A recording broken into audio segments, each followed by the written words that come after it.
안녕하세요, 부에나팍입니다. 오랜만에 책 리뷰를 하려고 영상을 켰는데요.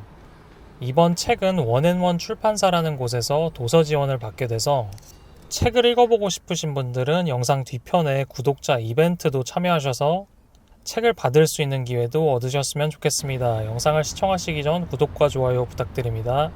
책 제목은 지방아파트 투자지도라는 책이고요. 책 제목만 놓고 봤을 때 요즘 부동산 시장 분위기와는 약간 상반된 제목인데요. 아니, 지금 부동산 시장의 키워드는 서울 수도권, 얼죽신, 지방 소멸, 양극화 뭐 이런 것들인데 무슨 수도권도 아닌 지방 얘기에 실거주도 아닌 투자를 하라는데 책 제목만 봐도 많은 분들이 공감을 못 하실 수도 있을 것 같긴 합니다. 다만 저도 지금 대중에게 인기 있는 곳보다 사람들에게 관심 없는 곳에 기회가 있을 수 있다고 생각하는 사람으로서 대중적인 메시지보단 용기 낸 소수의 목소리도 들어볼 필요는 있다고 생각해서 이번에 리뷰를 하게 됐고요. 주슨생이라는 유튜버분이 쓴 책인데 오랜 기간 투자를 하면서 얻은 노하우 그리고 본인만의 투자 원칙들을 책에 잘 녹여내서 저도 이번에 읽으면서 특히 부산, 대구, 울산 쪽에 디테일한 분석들이 있어서 도움을 얻었습니다.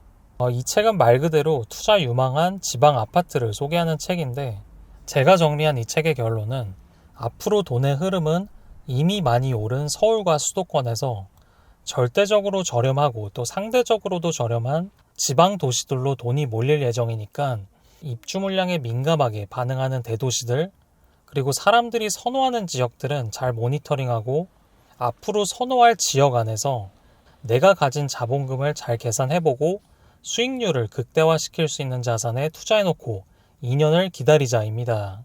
먼저 입주 물량에 대해서 살펴보면 지방 같은 경우에는 입주 물량이 감소하면 전세가가 먼저 오르고 매매가가 뒤따라 오르는 경향이 수도권보다 더 강한 모습을 나타내는데 서울 수도권이 정체된 기간 동안 대구광역시 아파트 시장이 몇 년간 상승하는 흐름을 예로 들었고요.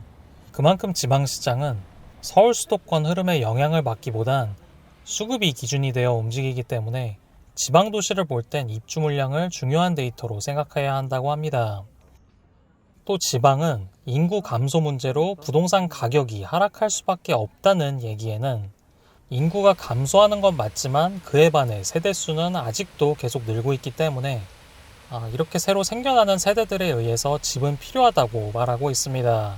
그리고 되도록 수요가 꾸준한 80만 명 인구 이상의 대도시에 속하는 광역시나 창원이나 청주, 세종처럼 호재가 많은 지역들에 투자하는 걸 권하고 있고요.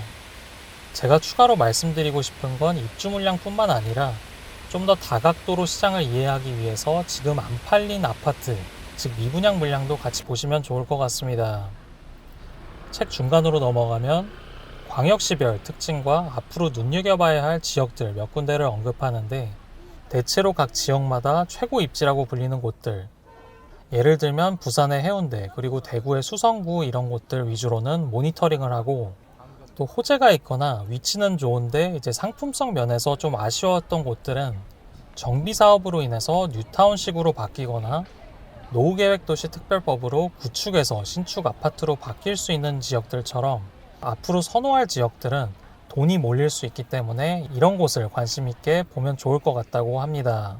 주 선생님은 광역시들 간의 상대적인 가격도 중요하게 보는데 각 광역시별로 비교해보면 어떤 지역이 고평가됐는지 저평가됐는지도 판단할 수 있는 하나의 기준이 될 수 있다고 말합니다. 예를 들어서 부산의 아파트 가격이 한때 대구에 추월당한 적도 있었는데 그때 대구가 과열됐다고 판단할 수 있었던 기준이 될 수 있었고요.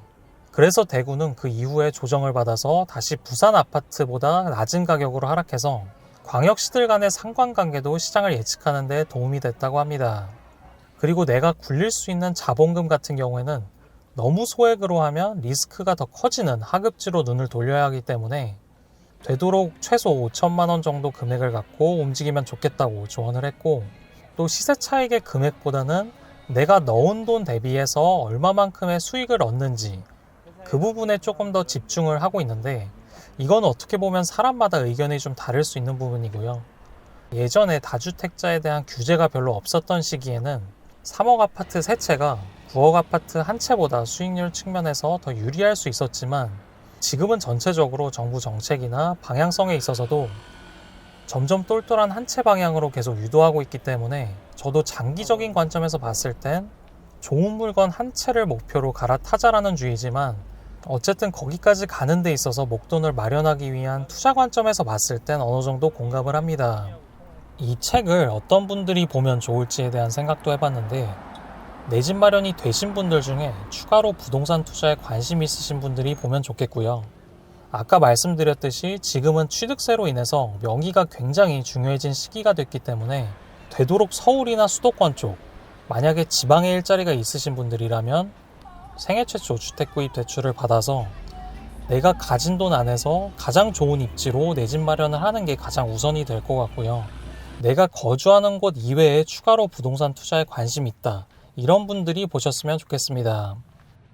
마지막으로 저는 이 책을 읽던, 현장을 다니던 전국 부동산 흐름을 이해하는 차원에서 지방 부동산 시장은 꼭 알아야 한다고 생각을 하는데요. 시장 흐름에 있어서 어떻게 보면 지방 시장이 서울보다 흐름을 더 빨리 반영할 때가 많기 때문입니다.